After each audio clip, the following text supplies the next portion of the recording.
কলিযুগের মহামন্ত্র হরে কৃষ্ণ কৃষ্ণ কৃষ্ণ হরে হরে, হরে রাম রাম রাম হরে হরে। কলিযুগ উৎপত্তি কবে? কলিযুগ মাঘ মাসে শুক্লপক্ষে পূর্ণিমা তিথি শুক্রবার কলিযুগ উৎপত্তি হয়। কলিযুগের পরিমাণ ছিল 4,32,000 বছর। কলিযুগের মানুষের আয়ু 100 বছর। কলিযুগে মানুষের শোক দুঃখ জ্বালা যন্ত্রণা জরা ব্যাধি ভোগ করতে হবে। কলিযুগের মানুষের এই জরা ব্যাধি নানান রোগ শোক থেকে জীবন অতিবাহিত হবে।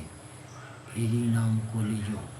কলিযুগের 1 ভাগ পূর্ণ, 3 ভাগ পাপ।